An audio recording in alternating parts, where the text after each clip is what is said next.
Thank you very much for staying on the program.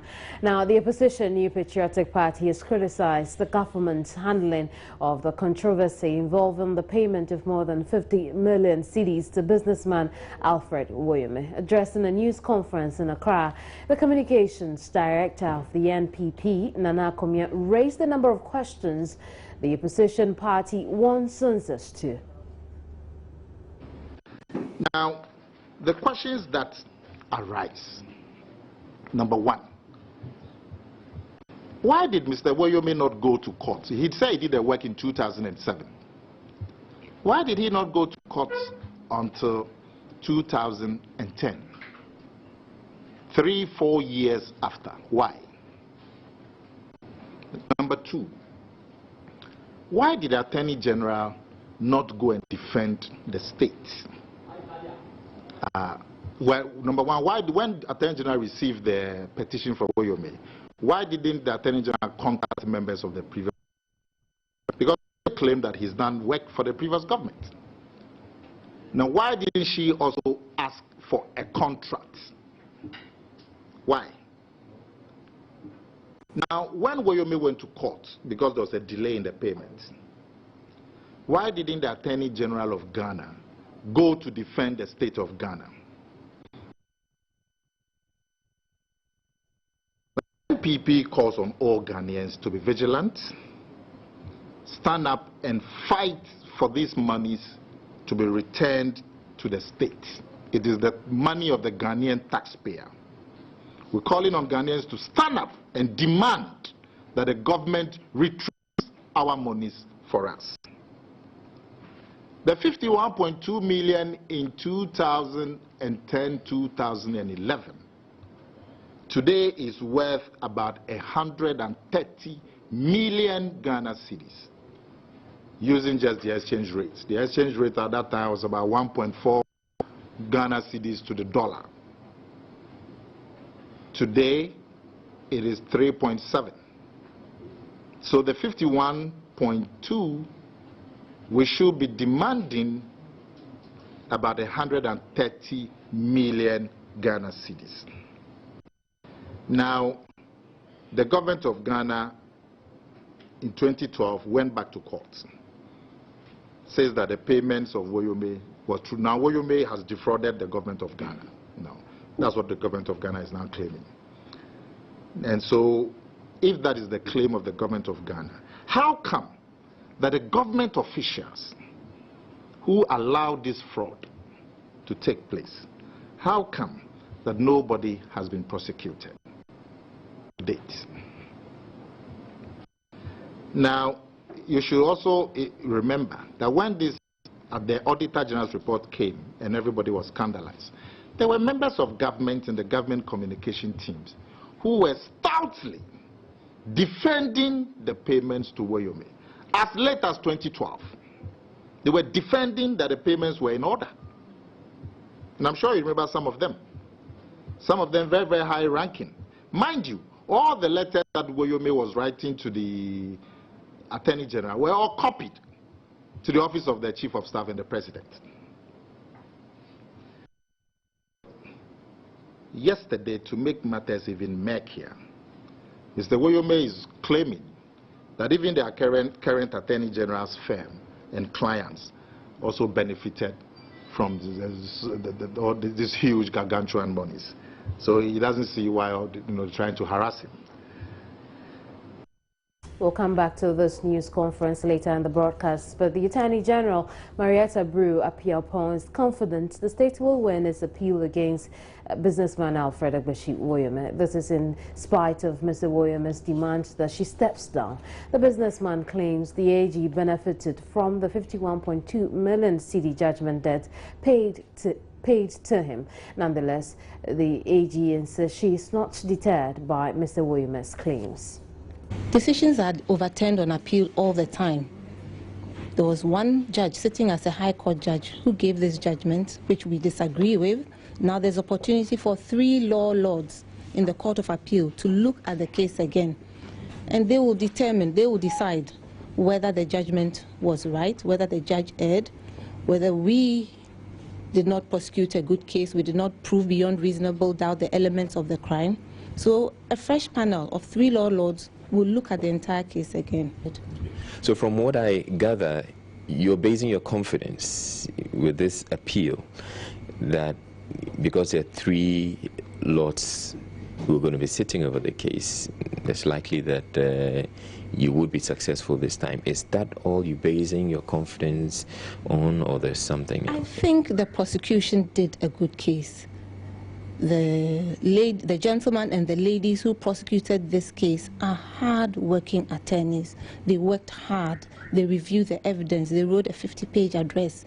They assessed all the evidence. And I think they did a good job. Let's let the Court of Appeal also look at it again. Now, one thing people don't know is that the state must not secure a conviction at all costs, but justice must be done. And so if we go to the Court of Appeal, the Court of Appeal still thinks that we did not prove the case beyond reasonable doubt in the High Court, well, that will be the decision of the court. But we are confident in our appeal.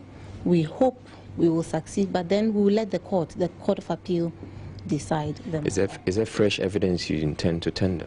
You see, what people don't know is that when you go to the Court of Appeal, the court is looking at the record that was submitted in the court below.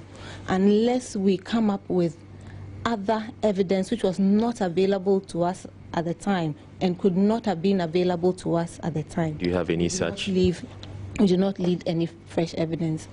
Currently, I'm not aware of any such thing, but we are still processing the appeal. We filed the notice of appeal. They are processing the record. We'll see how it goes. There's also the issue about the monies that the Supreme Court says should be refunded to the state. How far has the AG gone in doing that? Well, it's been a whole process, and I mean, I don't want to go through the details, but it started with a writ in the High Court, then matters went to the Supreme Court again, and entry of judgment filed. But currently, we have an application for enforcement of the judgment before the Supreme Court, a physical application which is before the Supreme Court for directions on actually enforcing the Supreme Court decision. And how soon can Ghanaians expect that those monies will become available? Well, the Supreme Court works in its own time. We are applying. I know my Solicitor General and the team are working to make sure that the case comes to the Supreme Court, or that application is heard by the Supreme Court as soon as possible. But you remember that in that particular case, there are 2 parties who were ordered to recover money, Waterville and Woyomi, in one case. And so we are not just dealing with Woyomi, we are also dealing with Waterville. And so sometimes the steps are a little, it takes a little longer, especially where, for example, Waterville has initiated arbitration proceedings before the ICC, but that will not stop us from proceeding against Woyomi, for example, to recover the money. In a related development, legal practitioner Egbert Fable has dismissed Mr. Woyomi's demands for the Attorney General to resign. Mr. Woyomi claims that the AG benefited from the judgment debt award that he received. For that reason, he insists that the AG should not be the person representing the government in the case against him. But Egbert Fable suggests Mr. Woyomi is mistaken. To the extent that the Attorney General in her private practice did not work for Mr. Woyomi and has turned around to use the facts available to her by Mr. Woyomi when the firm or the Attorney General worked for him, to use the same facts against Mr. Woyomi in the prosecution or even in a civil case, then you could have said that the Attorney General has misconducted herself with respect to the ethics of the legal profession. But the facts are very clear that the learned Attorney General rather worked against Mr. Woyomi. How that can turn or metamorphosize into a clear case of bias that you have worked for me before and know the facts of this case whilst I was paying you, so you cannot use it against me. I do not know where Mr. Woyomi got that interpretation or understanding from. And so it is a non-starter. And if he feels that Attorney General in that conduct has done anything as a lawyer that is against the ethics of the profession, he should go to the General Legal Council and get an establishment of that. On the other hand, this is at the purely legal level. On the other hand, there is also the standard of conflict of interest considerations as laid down in the Constitution and several other codes of ethics, for example, as established by a church. Now, what is conflict of interest? Conflict of interest, lamely put, is simply a situation where, as a public officer, you have put yourself in a position where you will not be able to deliver on your mandate in public office clearly because you are complicit in a particular matter as regards the facts and benefits thereof. Fortunately, it is a very objective test. It is not a subjective test. So where lies the conflict of interest? That because someone was a lawyer in private practice and worked against you, by reason of that, if that person is in public office today and is also working against you, that person has conflicted herself? I beg to differ. I think that the Attorney General on this matter should rather be applauded for having consistently worked against Mr. Woyome, even from her private practice, right through to the point where she's even in government. I sincerely think that Mr. Woyome has gotten this very wrong.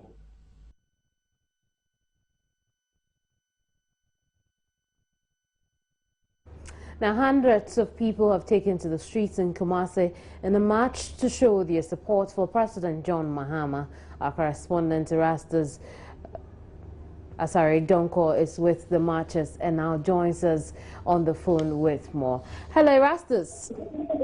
Yeah, come in. Now, tell us why these people are marching. Come again. Well, first of all, tell us who these people are. These people who are marching in support of the president. Well, this is the organized youth for Ashanti. They call themselves OYA, and they are an affiliated group of the NDC, and it's headed by the regional youth organizer, Broja Jensi.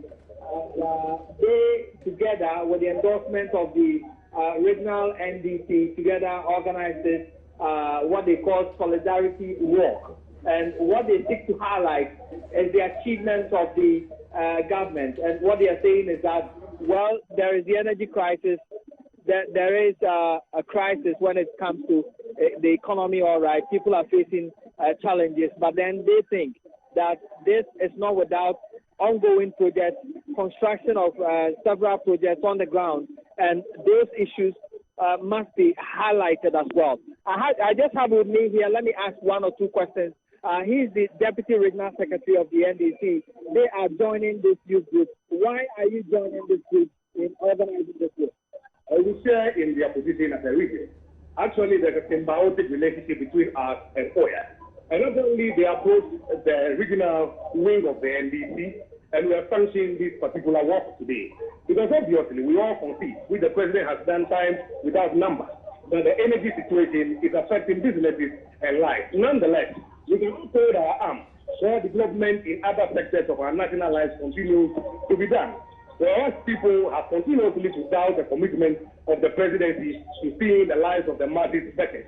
So today, we are poured out onto the streets of Kumasi to amply demonstrate our commitment towards development of the nation.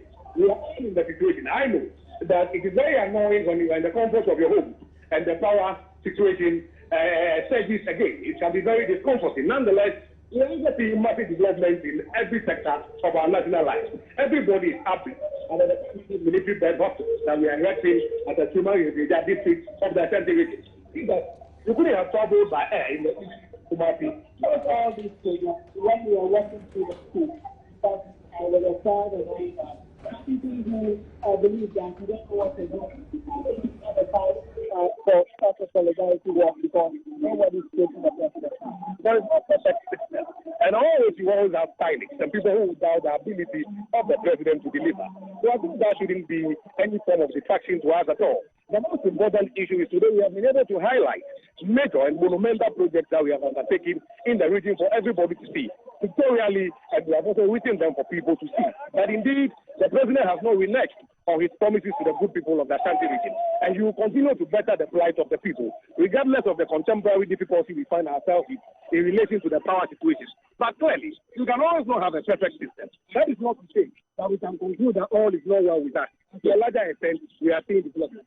So that is Kwame Zeus, and he is the Deputy Regional Secretary of the NDC. They are joining Oya in organizing this solidarity walk. Kameni. Started since morning. For how long are we expecting the group to walk? Well, the walk currently has ended. It passed through several principal streets of Kumasi. Currently, we are the Asawase School Park, where the crowd is being addressed by a number of regional executives of the NDC, including former chairman and even some of the executives from other regions as well. So that is where we are now. Lots of people have gathered here with placards, pictures of projects being initiated in the Ashanti region, ongoing projects being embarked upon by the government, and also inscriptions that JM should be given another 4 years to rule the country. Indeed. Now, away from that, let's talk briefly about the nomination made by President John Dramani Mahama for the Ashanti Regional Minister position. Exactly. The nomination of Mr. Anesi, the Tepa secondary school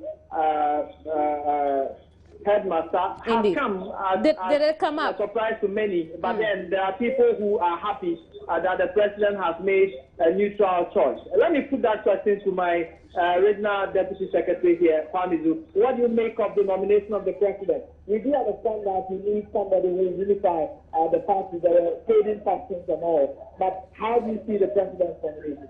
I think it's up. Indeed, Mr. Peter Nathan Mensah has a long study history in the public sector. And not only we couldn't have asked for anything better than what we have now. He's indeed a unifier. And I think going through the ranks in the public service, clearly, he's able to bring and close the ranks of the party in the region. Most importantly, bring development to the region. You and I know that once the development in the region, that will culminate in the 1 million votes that we are all seeking to achieve.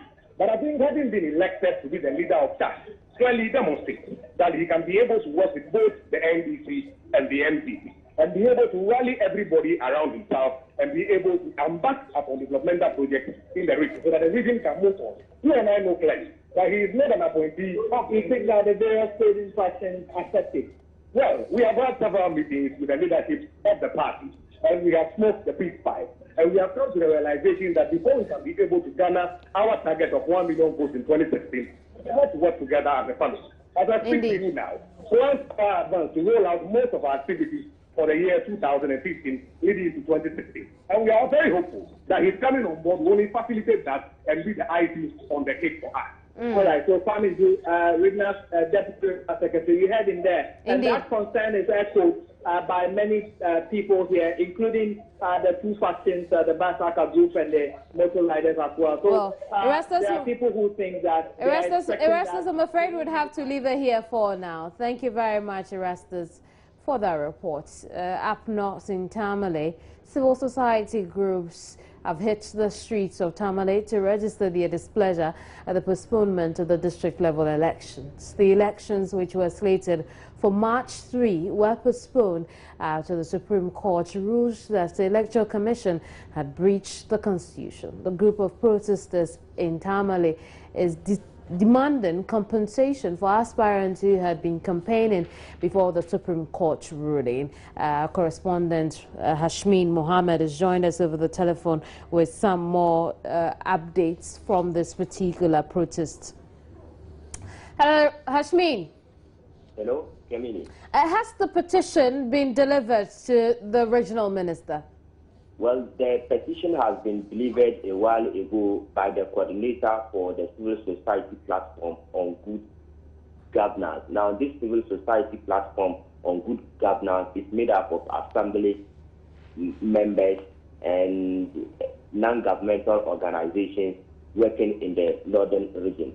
The civil society platform on good governance, both the EC and Parliament have failed Ghanaians for their inability to ensure that the District Assembly and Unit Committee elections were conducted. They are demanding, among others, that Parliament and Electoral Commission work together to restore the confidence of Ghanaians in their mandates as state institutions by ensuring that the recommendations to have a fixed date for district-level elections is adhered to.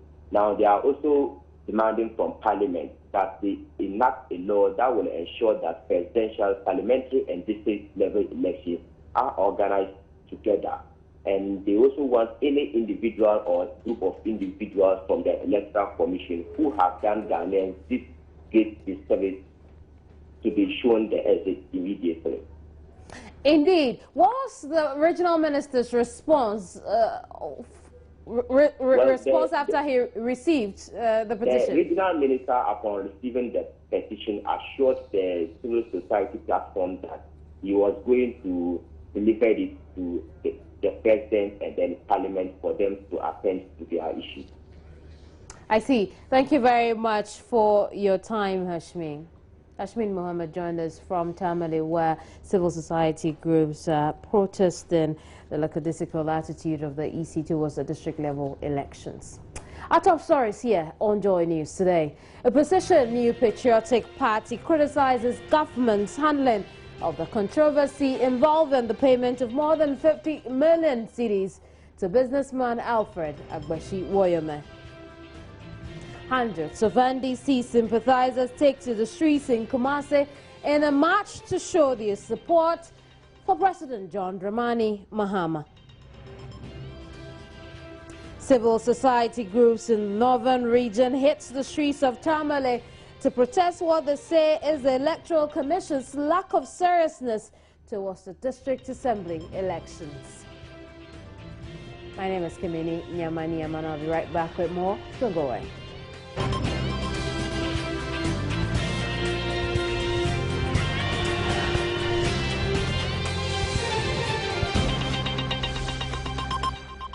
You're watching Joy News today.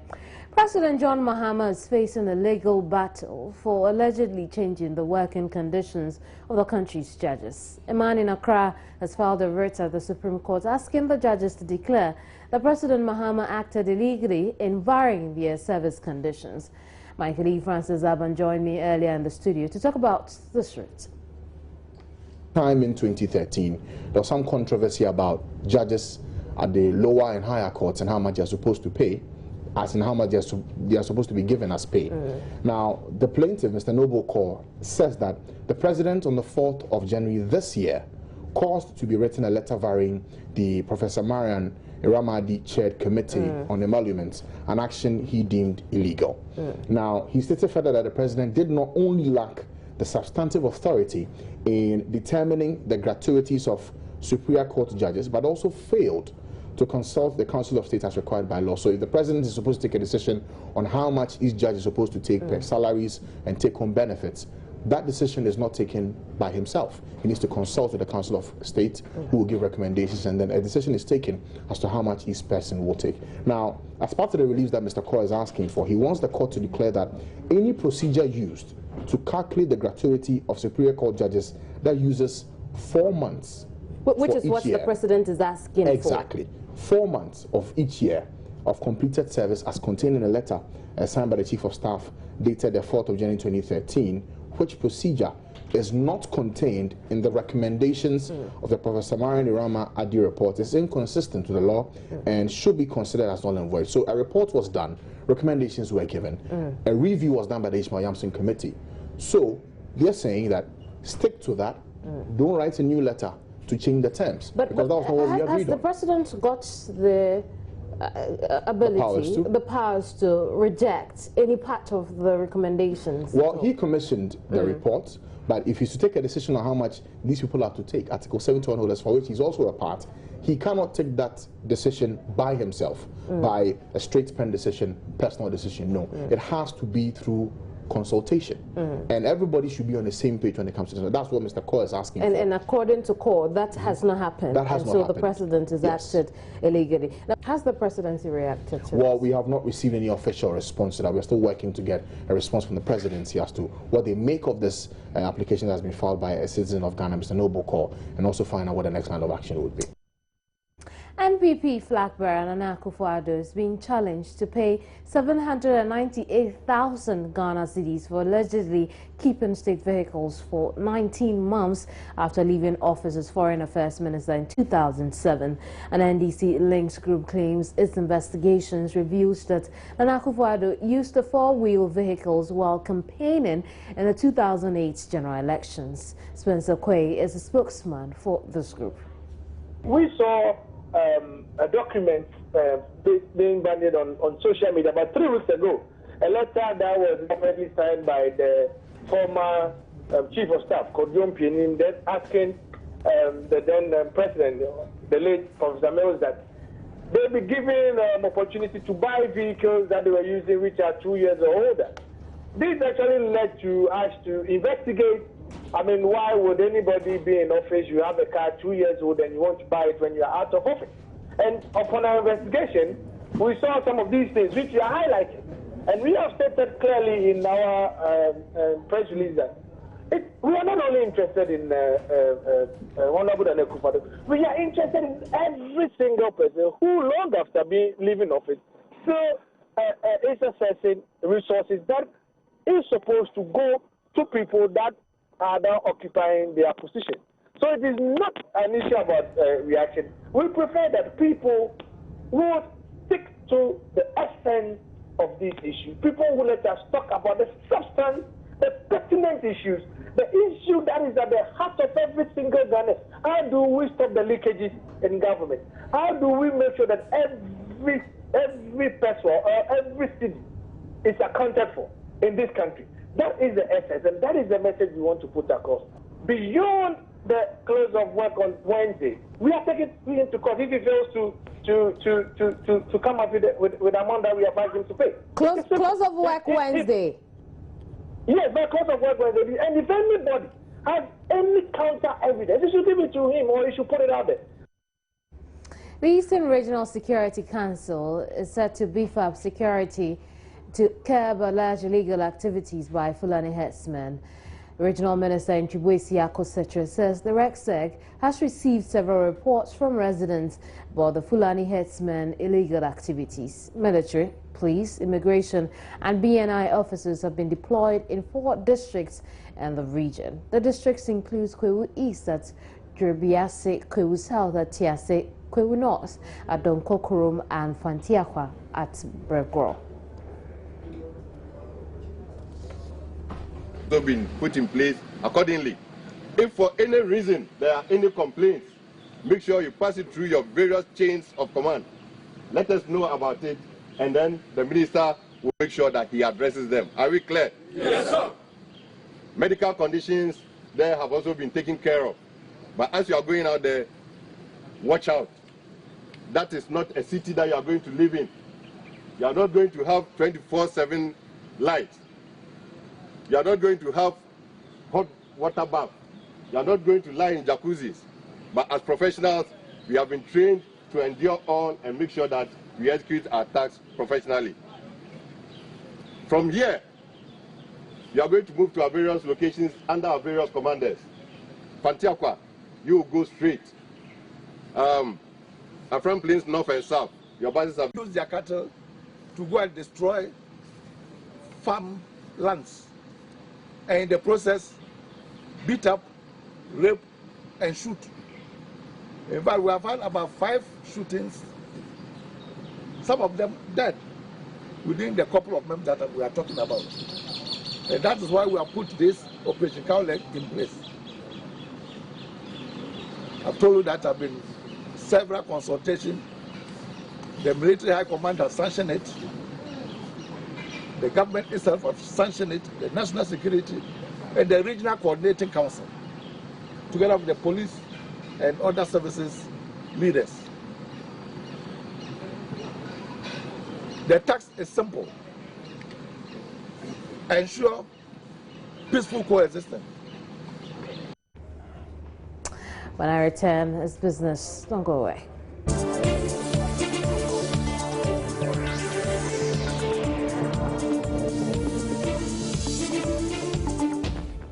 Well, Joy News has intercepted a report on feasibility studies on the proposed privatization of the Electricity Company of Ghana. One of the key recommendations by the International Finance Corporation of the World Bank is for the government to halt all expansion works by the ECG.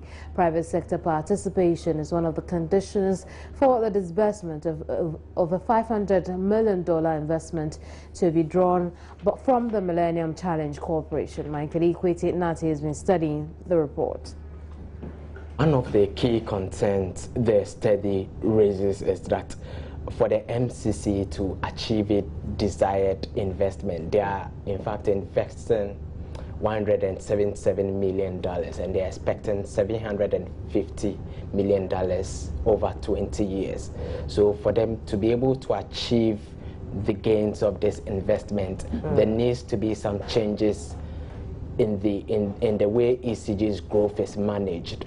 And for them, the way it stands now, ECG is making 6% in terms of sales in the money it's raking. It has been so since 2001, and they've indicted the management of ECG and the staff for this shortfall. So they are saying, moving forward, if they are supposed to pump this amount of money in, there needs to be some changes. And let me quote portions. What are those changes that these workers are expecting? In fact, at one of the recommendations under the Millennium Challenge Corporation, Indeed, because they are the company investing in the ECG. So let me quote portions. They are saying that efficiency is at odds with government focus on investment in growth by extension. While improvement in access is an important social goal, the single-minded pursuit of expansion needs to be kept to allow ECG management to focus on improving efficiency. What this simply means is that ECG would have to halt its expansion project, that's the rural electrification project, and focus on improving efficiency. So I've also been speaking to the Public Utility Workers Union, and they've been telling me that the intended plan is to have the Accra and Tema regions of the ECG privatized, and there's going to put a seizure on the rural electrification project. The Auditor General's Department has introduced a regulatory audit manual to facilitate the work of financial auditors. The manual, which sets a common standard for auditing in the country, is expected to help fight corruption, especially in the public sector. Speaking on Joy News' AM show, Deputy Auditor General Yao Sifa said auditors must ensure the whole public sector work is accountable for the actions. We are looking at our internal processes and seeing how we can improve on whatever we are doing. Currently, we have introduced what we call the Regularity Audit Manual, which the financial auditors use. And it's supposed to inform or to provide the basis for all audits that we carry out, so that there will be standardization of the work processes and the practices. And almost everybody in the service has been trained on the use of that. We are improving our quality assurance processes to ensure of the report that we are generating. There has always been this perception that it is the Auditor General who should implement his recommendations. But that is just not the case. Okay. You know, the Audit Service Act Section 30 has actually provided for the setting up of what we call the Audit Report Implementation Committees. For ministries, departments, and agencies in the central government, we have what we call the ministerial committees, which are supposed to be chaired by the ministers. Ideally, we are auditing to ensure that systems are improved. We are making recommendations to ensure the improvement of systems so that these irregularities, even where they occur, might not be the norm, you know, but be isolated. You know, it's a human institution, and you. But we don't have isolated. We have. Yeah, now what is the norm? Now it's becoming more like the norm. But we think that we are not comfortable, or if you are asking of my candid opinion, it's like an exercise in futility. You're actually working, and at the end of the day, people are treating your report with impunity. And you don't care. You write what you write, and we don't care what you do. So that is why we're thinking that we need to, actually see how we can get public sector managers to be accountable for their actions, devoid of politics. The Industrial and Commercial Workers Union has expressed fears that over 2,000 workers would be laid off by June should the prevailing economic crisis continue. General Secretary of the ICU, Solomon Kote, reveals Ghana's economic crisis, coupled with severe energy challenges, would in no time see several businesses grind to a halt. The situation is a real one. In fact, every entrepreneur in this country is feeling the pinch of extra overheads that are unbudgeted and unplanned for. We are talking about companies that have the following ranges: workers between 0 to 2,000, 0 to 800, 0 to 1,003, 0 to 800, thereabout. So if they are intending to do some, they say we will have to do massive redundancy. So if they use the word massive, your guess will be as good as mine, as to they're looking at maybe a quarter, a third, or half of the workers, going to enable them at least break even and make sure that they survive to meet the good times when all these restorations are done to the country. Looking at the sizes of these companies that are having this conversation, and looking at ICU size of over 74,000 workforce, and these are the key companies within the ICU sector, then of course we're looking at, if the situation remains as it is, by June over 2,000 workers may be affected. My name is Baba Tando. Good afternoon, and let's talk sports. Now, Joy Sports has gathered that English Premiership side Sunderland have abrogated their partnership with Asante Kotoko, citing lack of professionalism on the part of the Ghanaian club as the chief reason. Now, the partnership deal was brokered by former Kotoko CEO Dr. KK Sapon in 2011, but it seems the deal has failed to yield any dividends for both parties since the exit of KK Sapon in 2013. Now, the partnership signed in 2013 was expected to see Sunderland share its coaching and business expertise with the two-time African champions. The Black Hats were also expected to offer practical support and advice in youth coaching, player development, fitness and medical matters, and football business strategy to the Porcupine Warriors. I have been joined on phone by communications person of Kumasi Asante Kotoko, Kweku Ahinkra. Hello, Kweku. Good afternoon to you. Good afternoon. Kweku, how true is the story? Has Sunderland abrogated their partnership deal with you?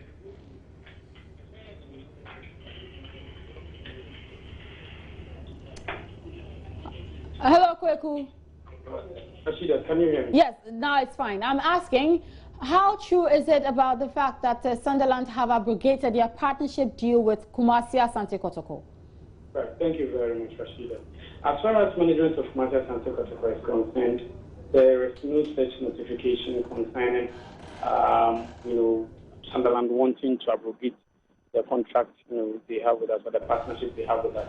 There's nothing of that sort. We've not received any such notification or letter. Okay, but tell me, after the exit of Dr. KK Sapon in 2013, how vibrant has the partnership deal been between the two sides?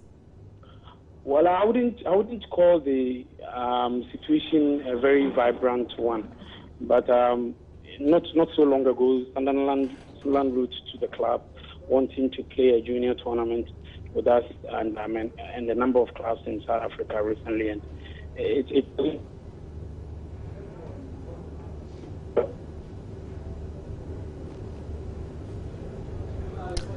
hello, Kweku. Can you reposition yourself for me, please? Hello, Kweku. Okay, we have... Hello, Kweku.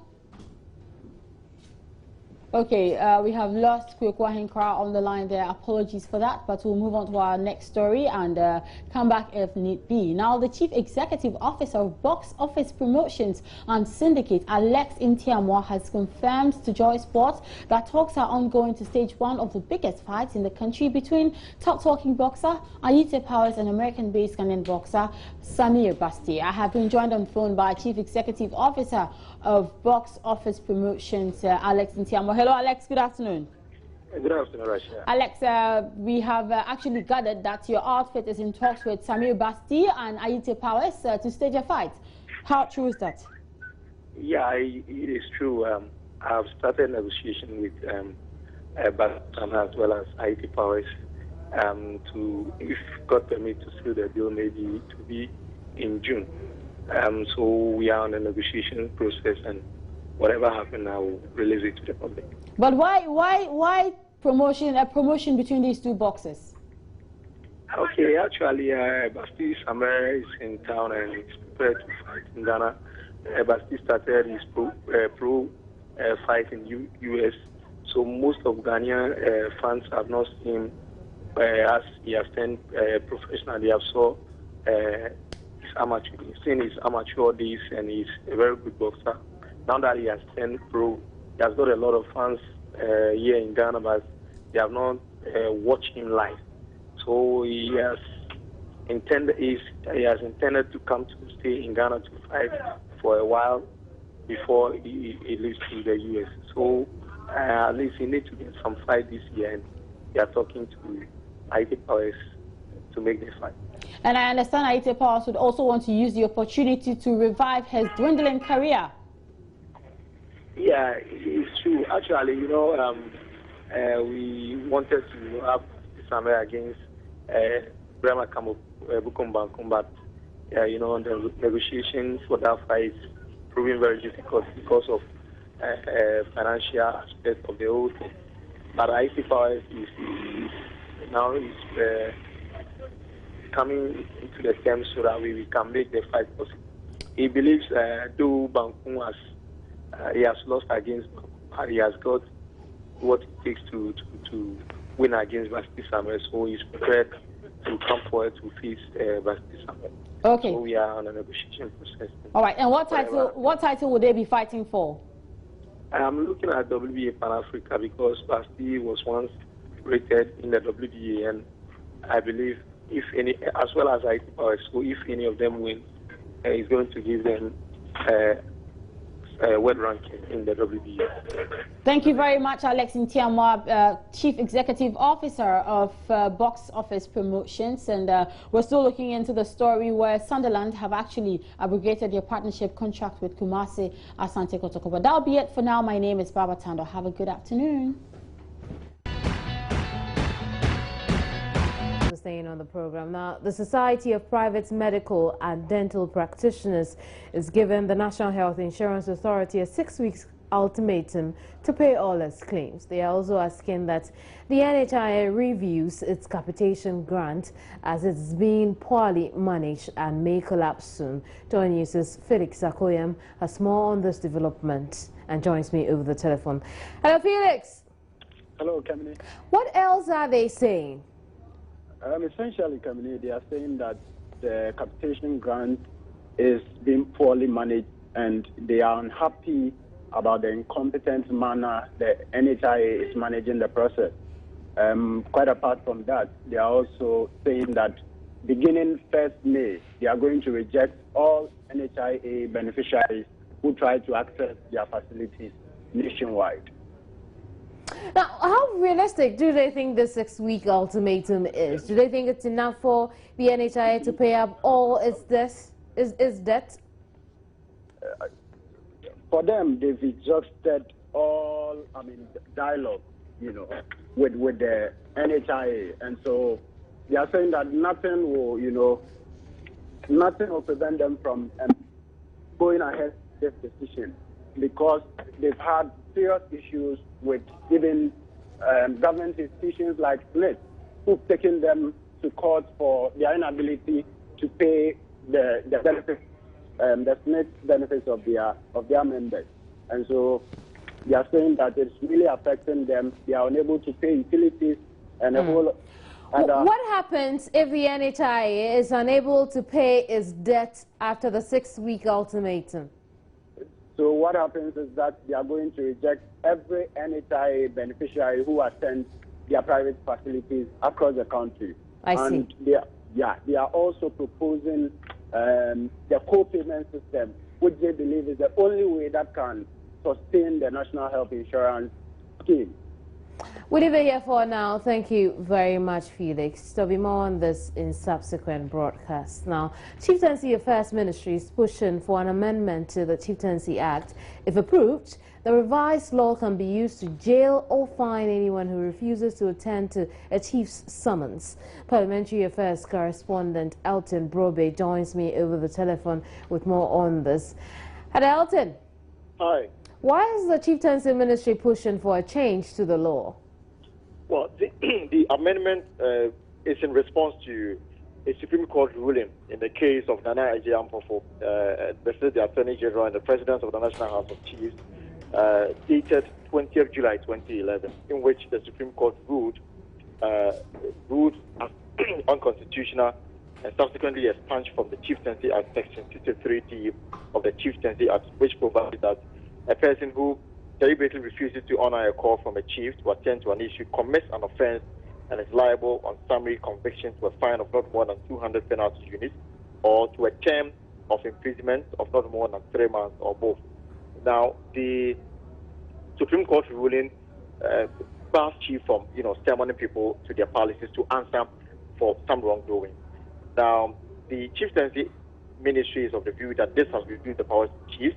That's how come they have come to Parliament to seek an amendment to the provision that was declared unconstitutional by the Supreme Court. Now, what they are seeking to do right now is to get Parliament to approve the new amendment, which says that being a subject of a chief or a resident of a traditional area of a chief or other person who is involved in a harmful economic or social activity within a chief's traditional area refuses without reasonable excuse to honor a call from a chief to attend to an issue affecting or relating to that person or in a public interest. So the difference between clause that was declared unconstitutional by the Supreme Court in 2011 and the new one being proposed by the Chieftaincy Ministry is to afford whoever is summoned to a chief's palace to offer a reasonable excuse for his or her inability to have attended a call by a chief. If that excuse is found unsatisfactory, then the chiefs will have the power to invoke provisions in the Chieftaincy that prescribes punishment for such persons. So the issue is now at the second reading. Members will have the opportunity to debate it, but already few comments that have come up are quite divided. There's a school of thought that says that this, raises concern about the possible misapplication or abuse of the clause as amended. And there are also those who are of the view that the proposed rendition is to account the suggestion of the Supreme Court to limit the power of chiefs to several subjects that residents to a traditional area, whilst making the purpose of the sermon more specific. I see now also in Parliament we hear there's a request for the purchase of an aircraft for the armed forces. What can you tell us about that briefly? Well, I'm sure you are aware last year Parliament approved a loan facility totaling $300 million for the Ghana Armed Forces to enable them to participate in the United Nations peacekeeping missions abroad. Now, the Ghana Armed Forces are doing so under the West Lease program, which means that they will have to procure their own equipment, and then the UN will pay the Ghana Armed Forces after the operation. Now, the minority walked out during the approval stages because they raised issues with financial auditing and value audit that they thought should have happened, but they didn't happen. Now, what is happening is that the defense minister has now put before Parliament a purchase agreement between government and Well, we'll bring you more on that in subsequent broadcasts. We lost Elton Broby from Parliament there. Out of stories. A position New Patriotic Party criticizes government's handling of the controversy involving the payment of more than 50 million cedis to businessman Alfred Woyome. Hundreds of NDC sympathizers take to the streets in Kumasi in a march to show solidarity for President John Mahama. Civil society groups in the northern region also hits the streets of Tamale to protest what they say is the Electoral Commission's lack of seriousness towards the District Assembly elections. That's more news on NigeriaOnline.com. Thank you very much for your company here. My name is Kimini Emmanuel.